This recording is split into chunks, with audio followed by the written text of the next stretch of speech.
Iniciando o trabalho desta hora, é a Deus, nosso Criador, a Jesus, nosso Mestre e Guia, a todos os irmãos espirituais que, em nome do amor maior, nos orientam e amparam, e agradecemos a bênção de estarmos aqui, aprendendo as leis divinas que governam a vida, com os exemplos e a abnegação e devotamento dos irmãos que nos precederam neste mundo.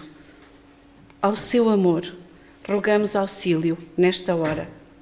Possamos nós merecer a compreensão do nosso irmão Karbar Schutel e contar com a sua orientação para a realização deste momento de reflexão e encontro à volta da vida dele. Na questão 622 do Livro dos Espíritos, é questionado se Deus confiou a certos homens a missão de revelarem a sua lei. E os Espíritos afirmam que, indubitavelmente, assim é. Em todos os tempos, houve homens que tiveram essa missão. São espíritos superiores que encarnam com o fim de fazer progredir a humanidade. Nós sabemos que o expoente máximo da superioridade em sabedoria e amor que esteve entre nós em missão foi Jesus. E compreendemos também que muitos foram os seus enviados à crosta deste mundo para nos ajudar a progredir com a sua conduta e com o seu exemplo. Queremos que Karbar Schutel foi um desses espíritos. Sabemos que somos herdeiros de nós mesmos. Não temos mais dúvidas de que colhemos em cada dia conforme nós vamos semeando ao longo da vida. E também temos a certeza de que evoluímos consoante nos esforçamos. Mas nós somos igualmente beneficiários do trabalho, da bondade e da sabedoria daqueles que, mais adiantados na sua evolução, com a sua ação e o seu esforço, eles intervêm, educam e transformam as mentalidades e os costumes, impulsionando o aperfeiçoamento e o progresso da humanidade, deixando também sementes para o futuro com o seu exemplo. Então, conheçamos um desses espíritos que deixou sementes que ainda hoje frutificam e que continua trabalhando em prol do bem na Terra, uma vez que nós sabemos a vida continua. Então, começamos por falar da vida pessoal e familiar de Karbar Schutel. Karbar de Souza Schutel, brasileiro de nacionalidade, foi farmacêutico, político, filantropo, foi divulgador espírita, como orador, como escritor e como editor. Foi consagrado com os títulos de o pai dos pobres de Matão e o bandeirante do espiritismo. A sua vida assentou em 4 pilares fundamentais: caridade, bondade, inteligência e persistência. Ele nasceu no Rio de Janeiro, então sede da Corte Imperial do Brasil, no dia 22 de setembro de 1868. Foi filho de Antero de Souza Schutel e Rita Tavares Schutel. Ficou órfão no ano de 1878, ainda não tinha 10 anos, tendo perdido o pai a 24 de abril e a mãe a 24 de setembro, de febre puerperal, após o nascimento do seu irmão Antero, que viveu apenas 4 anos. Após o falecimento da mãe, ele foi viver com os seus irmãos para a casa do avô paterno, Henrique Schutel, no Rio de Janeiro. O avô era um homem rico e enérgico e matriculou-o no Imperial Colégio de Dom Pedro II. Ele frequentou até o 2º ano. Em 1880, abandonou o colégio e empregou-se em uma farmácia na rua 1º de Março, como aprendiz. E aí ele vai se especializar como farmacêutico prático, adquirindo conhecimentos da manipulação de xaropes, poções e essências e na nomenclatura dos medicamentos. À época da sua mocidade, o Rio de Janeiro tinha cerca de 300 mil habitantes e era uma cidade com uma vida muito movimentada, efervescente e envolvente, com farta atividade noturna nas boates e casinos, com muito jogo. Era, na altura, a cidade das luzes, das praias e da Boémia, no Brasil. Carbar parecia seguir o caminho do pai, um homem bom que perdera quase tudo o que tinha à mesa do jogo, envolvido e influenciado por aquele ambiente. É o próprio Carbar que nos diz assim: era um garotão à procura de emoção e de aventura. Trabalhava durante o dia todo e à noite não dormia, e por isso o meu organismo foi ficando debilitado. Quando o médico me deu a notícia, tinha uma tuberculose. Era uma doença terrível, mortal, e eu acabei escutando o conselho do médico.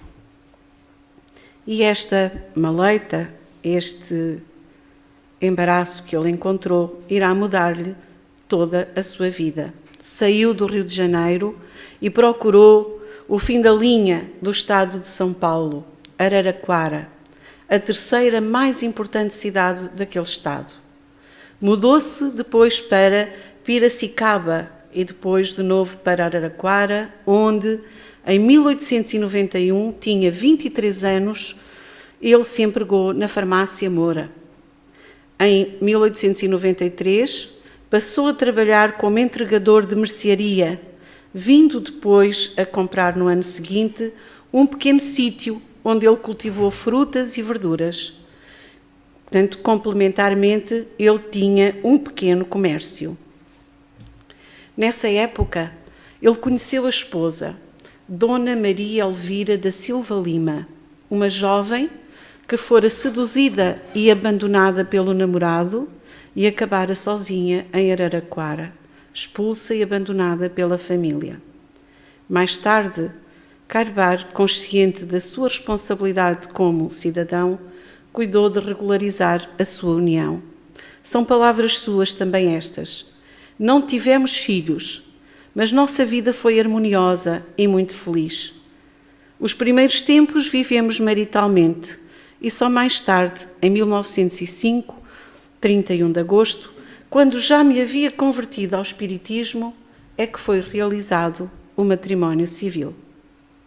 Então, em 1895, há um surto de febre amarela em Araraquara e ele, como prático de farmácia, atuou no combate a essa moléstia. E nesse mesmo ano muda-se para Itápolis e, no ano seguinte, chega então à pequena povoação do Senhor Bom Jesus das Palmeiras do Matão. Era 13 de agosto. Aí ele estabeleceu-se com uma farmácia na esquina, hoje formada pela Rua Rui Barbosa com a Avenida 28 de Agosto, local onde viveu durante 42 anos. Essa farmácia ainda hoje existe e ela é conservada como um tributo a Carbar Schutel. Integrou-se na sociedade local, vindo a tornar-se importante figura, militando inclusivamente na política local.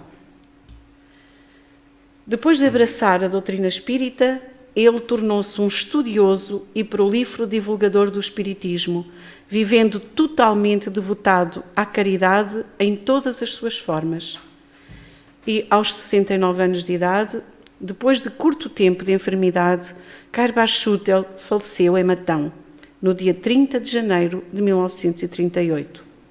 Durante e após as suas exéquias, inúmeras pessoas de Matão, das cercanias, do estado de São Paulo e de diversas regiões do Brasil prestaram-lhe comovente tributo de gratidão e reconhecimento pelo trabalho que ele desenvolveu, tendo, com certeza, no final da sua vida terrestre, cumprido a sua missão. Um prestigioso jornal de Matão, a Comarca, na sua edição de 6 de fevereiro, edita o seguinte: é absolutamente impossível em Matão falar-se, quer da nossa história passada, quer da nossa história moderna, sem mencionar Cairbar Schutel. Cairbar Schutel foi para Matão um dínamo propulsor do seu progresso, um arauto dedicado e eloquente das suas aspirações de cidade nascente. Mais do que isso, foi o homem que, como farmacêutico, acorria com o seu saber e com a sua caridade à cabeceira dos doentes, naqueles tempos em que o médico era ainda nos sertões que beiravam o rumo uma autêntica ave rara. Então, vejamos um pouco do que foi a vida social e política de Cairbar Schutel. Ele era uma figura carismática, usando sempre um terno de linho branco. Teve uma grande importância, como nós vimos na história de Matão, tendo sido fundamental na sua elevação de povoado para município. Trabalhou e lutou muito para o desenvolvimento da cidade, pondo ao serviço de todos os seus concidadãos o seu saber. E vou dizer-vos de novo palavras suas. Matão, uma cidadezinha cercada por densa mata, vigiada por cobras, onças e macacos. O nome de Matão era plenamente justificável. Era o início do século e o vilarejo parecia guardado pelas frondosas árvores e pelos bichos selvagens que habitavam seus arredores. Era uma imensidão virgem que dava medo. Foi preciso sacudir a fisionomia da terra com machadeiros broncos e valentes, derribando e fazendo estrondar no seio da floresta abrupta árvores e mais árvores, para que no dia 25 de março de 1895 fosse levantado o cruzeiro no coração do património, simbolizando o triunfo da Vila do Senhor Bom Jesus, das Palmeiras do Matão. Chegou lá o comboio mais tarde, no início do século. Portanto, estamos no século XIX e eram tempos, de facto, de bandeirante. Então, possuidor de uma brilhante cultura, de grande prestígio social e, sobretudo, de uma notória autoridade moral, ele era respeitado por todos na cidade. Acabou por ser escolhido para o honroso e histórico cargo de primeiro prefeito da cidade de Matão, cargo que ocupou 2 vezes. Participava em tudo o que se fazia para benefício da cidade e da população. Então ele comprou com os seus próprios recursos o prédio para a instalação da prefeitura, da Câmara. Foi um dos fundadores do Hospital de Caridade e da Associação Comercial e Industrial de Matão. Foi presidente da Sociedade de São Vicente de Paula. Usava a força do seu impulso e do seu talento.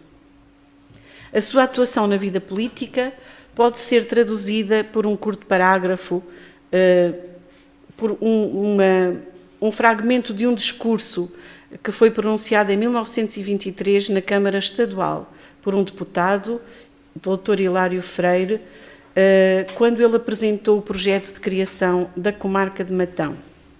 E diz este parágrafo: em 1898, o operoso, humanitário e patriótico cidadão Sr. Cairbar de Sousa Schutel, empregando todo o largo prestígio político de que gozava e comprando com os seus próprios recursos o prédio para a instalação da Câmara, conseguiu, por intermédio de um projeto apresentado e defendido pelo Dr. Francisco de Toledo Malta, de saudosa memória, a criação do município de Matão.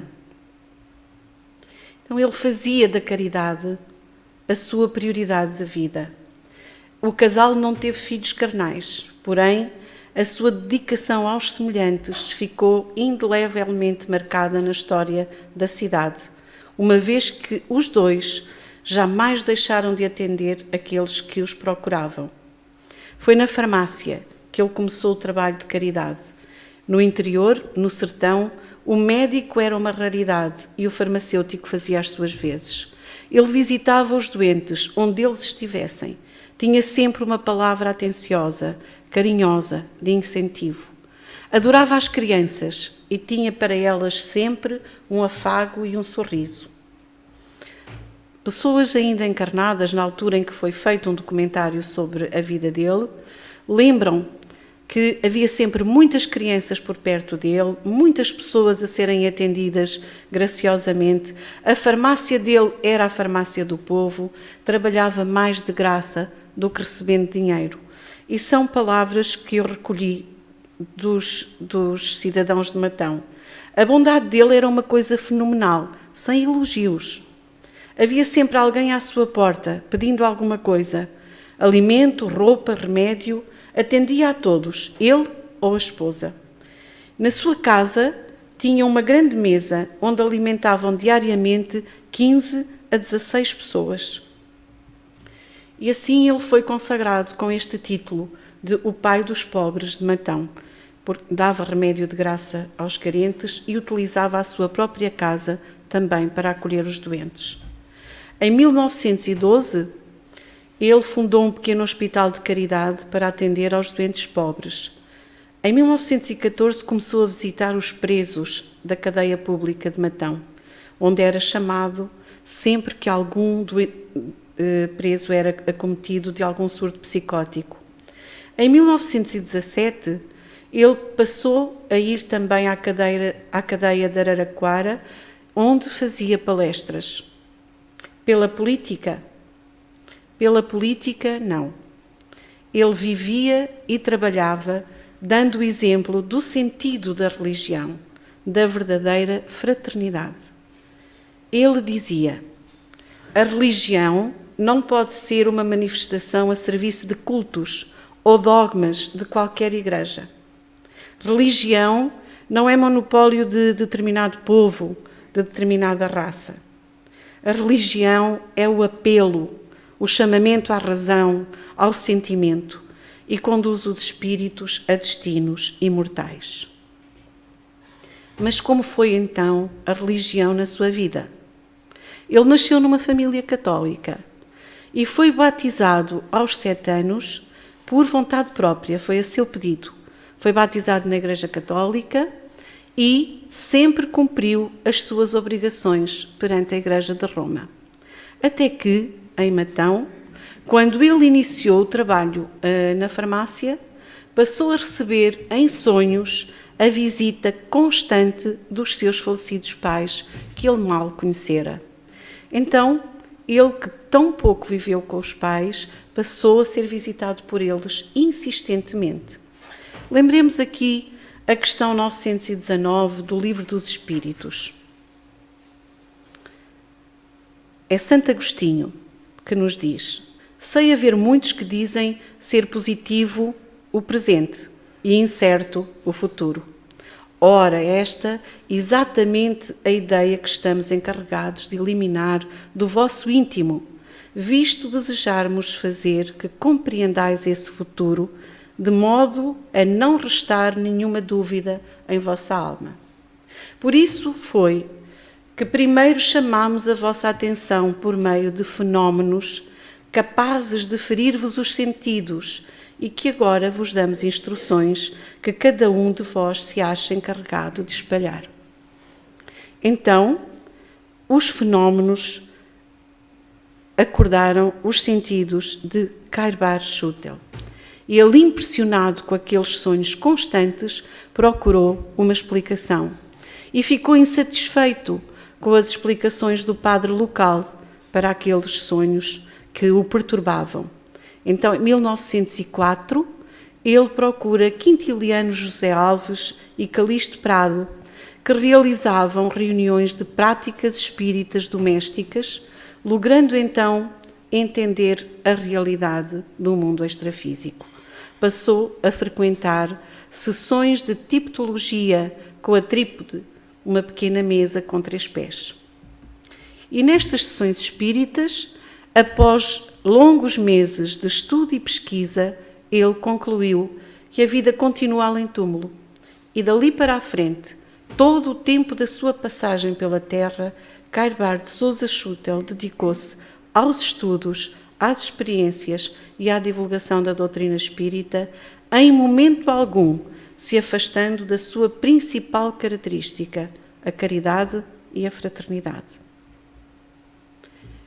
Assim, ele foi chamado o bandeirante do espiritismo, porque ele se tornou um dos maiores divulgadores da doutrina, sendo assim conhecido ainda no seu país e entre todos aqueles que, conhecedores da doutrina, também encontraram este vulto do Espiritismo. E isso aconteceu devido ao seu empenho, ao empenho com que ele se dedicou a divulgar o Espiritismo ao longo da sua vida. A 15 de julho de 1905, ele fundou o Grupo Espírita Amantes da Pobreza. Hoje chama-se Centro Espírita O Clarim.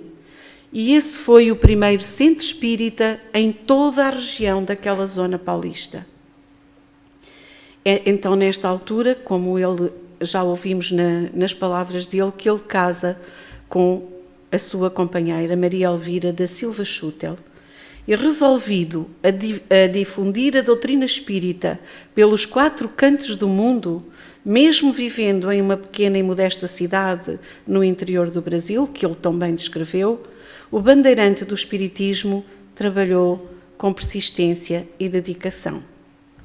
No dia 15 de agosto de 1905, logo a seguir, fundou o jornal O Clarim, na altura em formato pequeno, como o nosso farol informativo, que no século XX chegou a ter uma tiragem de 10.000 exemplares. A sua edição começou com 200 exemplares e foi, naquela altura, um símbolo da resistência do Espiritismo no interior do estado de São Paulo. Ele enfrentou lutas, mas manteve-se de pé, propagando o ideal espírita. O jornal era impresso em Salvaté, uma cidade a norte do estado, muito distante de Matão, mas ele ali ia acompanhar a elaboração do jornal. Chegou, na altura, a editar 47.000 exemplares, o que era absolutamente extraordinário para aquela época. Em 1913, num dia de finados, o Clarim, o jornalinho, ficou definitivamente marcado como símbolo da resistência do espiritismo e do ideal espírita. Comprovou o jornal a agilidade e a força que tinha, uma vez que ele percorria o Brasil de les a les, e nós sabemos como o Brasil é grande. Então, estava previsto para aquele dia de finados a distribuição de 40.000 jornais junto aos cemitérios, uma prática muito utilizada no Brasil. E o delegado do Estado de São Paulo proibiu que isso se fizesse nos cemitérios da cidade. Esta proibição, e isso muitas vezes acontece, deu ainda maior destaque ao jornal, porque a imprensa noticiou o que estava a acontecer e a própria imprensa percebeu que estava a ser tirada a liberdade de divulgação de ideias no Brasil e, ao noticiar, tornou com certeza a polémica de tal forma que Cairo Schutel conseguiu distribuir o jornal, apesar do impedimento do delegado. Hoje, o Clarim ainda é publicado, continua a ser conhecido e renomado e tem uma tiragem de cerca de 6.000 exemplares quinzenais. Em 1925, ele funda com um amigo dele, Luís Carlos de Oliveira Borges, a RIE, Revista Internacional do Espiritismo, publicação mensal dedicada aos estudos dos fenómenos anímicos e espíritas. Hoje, esta revista chega a 19 países em todo o mundo, com uma tiragem de 6.000 exemplares mensais.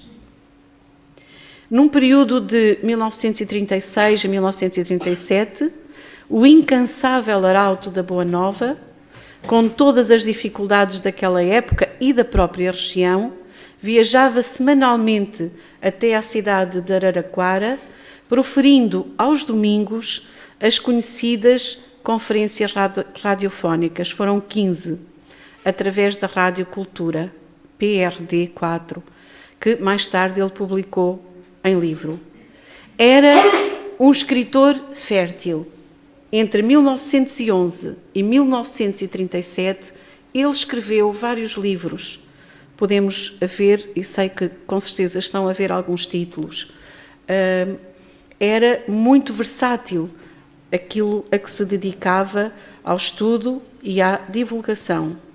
Mas dizendo alguns espiritismo e protestantismo, espiritismo para crianças, médiuns e mediunidade, parábolas e ensinos de Jesus, a vida no outro mundo, vida e atos dos apóstolos, enfim, eu retirei cerca de 20 títulos. E o que é que ele fez para publicar estes livros? Não mediu esforços. Adquiriu máquinas, papel, tinta, cola, todos os materiais necessários para imprimir e sempre procurando o melhor para divulgar a sua amada doutrina. Desse esforço surgiu a Casa Editora O Clarim, que hoje é uma editora que emprega muita gente. Tem direitos sobre 67 obras, incluindo as escritas por Carbar de Sousa Schutel, e ainda edita cerca de 180 mil livros por ano e 200 mil mensagens mensais. Daí esta ideia de que a vida, de facto, os exemplos das pessoas se perpetuam. Então, no período inicial, foram tempos muito difíceis para Carbar Schutel, com grandes ataques e a perseguição da Igreja Católica. O clero atacava-o sem dó nem piedade, e ele manteve viva polémica com o padre João Batista Vanesse, polémica que não acabou em tragédia porque alguém cansado do ruído da Igreja teve que intervir, incomodado com as atitudes da sua própria religião. Houve situações em que ele teve que invocar a Constituição brasileira, contornando e ultrapassando os obstáculos com coragem, com dedicação, com boa vontade e, com certeza, com muita prece. Era um grande cristão e um gigante na defesa da doutrina espírita. Se fosse preciso, Carbar dava a vida por alguém que necessitasse, mas não permitia que denegrissem os princípios espíritas, agigantando-se na sua defesa com todas as suas forças intelectuais e morais, não físicas. Em 1937 foi criado um grupo, a Ação Espírita Paulista, onde estava na direção um grande amigo de Carbar Schutel e que lhe pediu que o jornal, o Clarim, pudesse divulgar as atividades do grupo. Carbar era intransigente e declarou-lhe que o jornal espírita não estava ao serviço da política. O bandeirante do espiritismo não sustentava interesses, vivia para servir. Um outro episódio interessante aconteceu quando ele recebeu um cartão de Ernesto Bolzano, que era, na altura, um dos cientistas mais respeitados do mundo, e ele cumprimentava-o pelo arrojo, pela audácia de enfrentar o sertão bravo, levando à frente os ideais espíritas.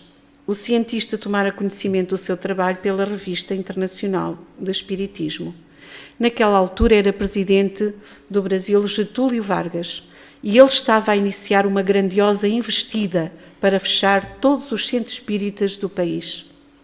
Carbar Schutel teve a intuição de enviar um cartão ao presidente, porque ele sabia que o presidente Getúlio Vargas admirava muito o cientista e imaginou que ele iria ficar sensibilizado ao ler o cartão e que passaria a olhar o espiritismo com outros olhos.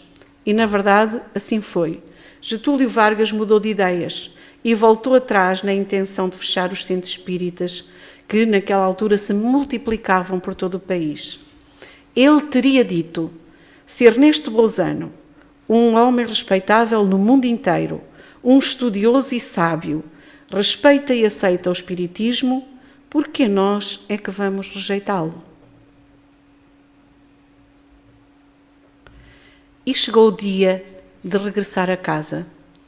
Ele viveu quase até aos 70 anos, fiel ao seu trabalho missionário. Entre a redação e as oficinas, entre o centro espírita e a visita aos necessitados, muito escreveu ao longo da sua vida e evidenciou, assim, o seu saber e a sua experiência acumulada. No dia 3 de janeiro de 1938, quedou-se o coração doente, com sinais de fadiga. Ele ficou acamado e alguma coisa se passava com ele naquela altura que ele não contava, com medo que pensassem que ele delirava.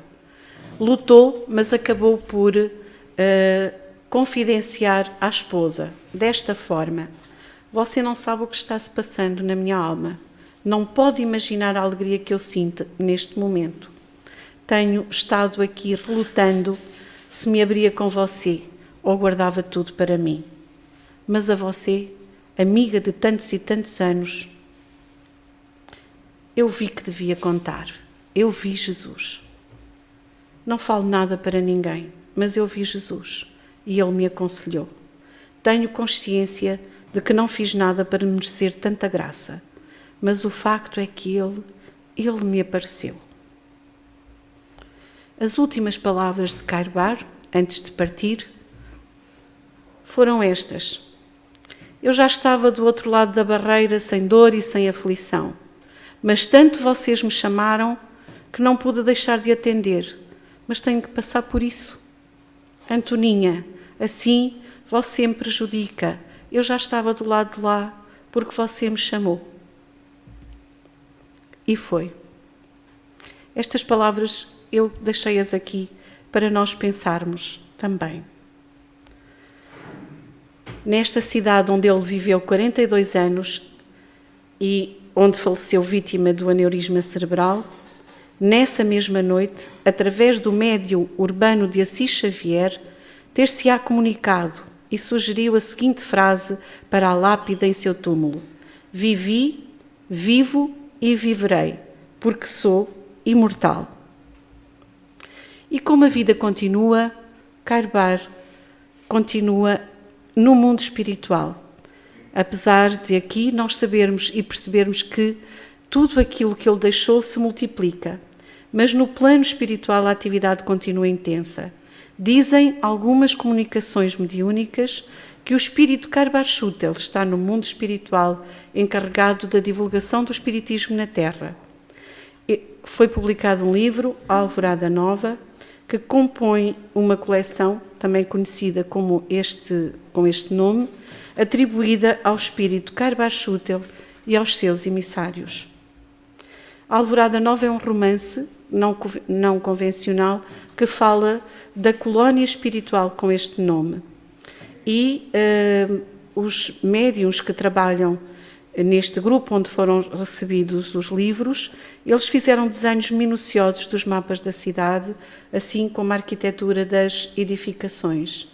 Segundo este livro, Karbar Schutel e Sheila dirigem a cidade espiritual da Alvorada Nova, ele como coordenador-geral e ela como coordenadora do Hospital Casa de Repouso.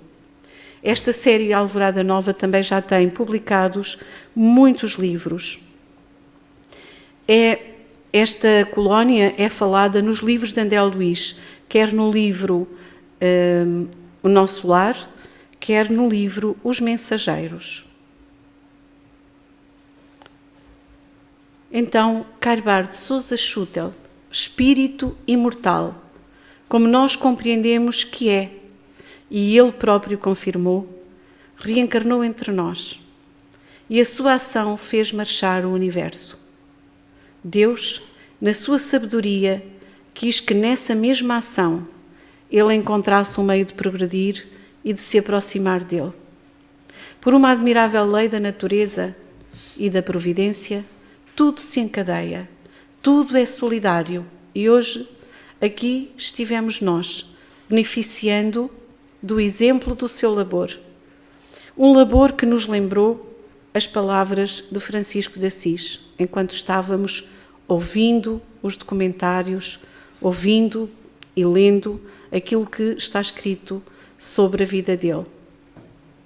Francisco de Assis disse um dia aos seus irmãos: pregai o Evangelho todo o tempo, se necessário, use palavras. Então agradecemos de todo o nosso coração o seu exemplo como arauto e praticante dos ensinamentos de Jesus e rogamos ao Senhor o abençoe, fortalecendo e iluminando em suas novas tarefas espirituais. Muito obrigada pela vossa atenção e muita paz.